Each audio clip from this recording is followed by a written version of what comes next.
The woman was about to start her car when an unknown man silently approached and suddenly slammed a black plastic bag over her head. In an instant, she was knocked to the ground by this surprise attack. In this life-or-death moment, she fought with everything she had, jerking her head back to ram into the man, then screaming desperately for help. However, a passerby wearing headphones was lost in their own world and completely ignored her cries for help. The man took advantage of the moment to seal her mouth shut, and her hands and feet were tightly bound with plastic zip ties. Once everything was in place, he roughly shoved Ms. Lin into the car's trunk. After driving back to his residence, the man dragged Ms. Lin into a hidden secret room, then locked the door tight, pulled down wall panels, and blocked them with a heavy table.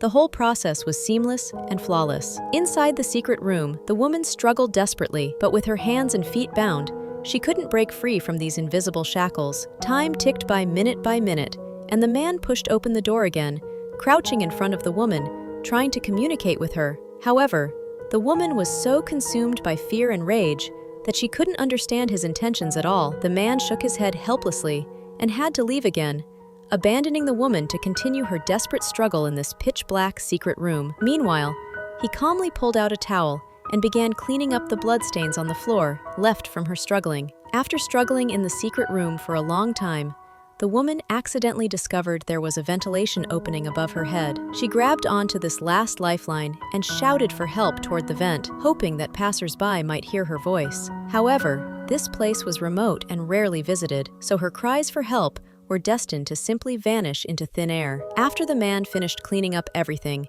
he entered the secret room again. He saw that the woman had already discovered the ventilation opening and couldn't help but secretly admire her resourcefulness. Then he began asking the woman her name, but was clearly unsatisfied with her response. He turned and left again, leaving the woman to wail in agony in the secret room. Meanwhile, he went to the kitchen and began methodically preparing lunch. Once lunch was ready, the man returned to the secret room again. However, the moment he walked through the door, he was hit by a fierce surprise attack from the woman. Taking advantage of the moment when the man fell to the ground, the woman desperately wiggled toward the exit, then struggled to her feet, grabbed a nearby vase, and smashed it hard against the man's head. Next, she crawled to the living room, and while the man hadn't caught up yet, she quickly grabbed the phone to call the police. However, just as the call was about to go through,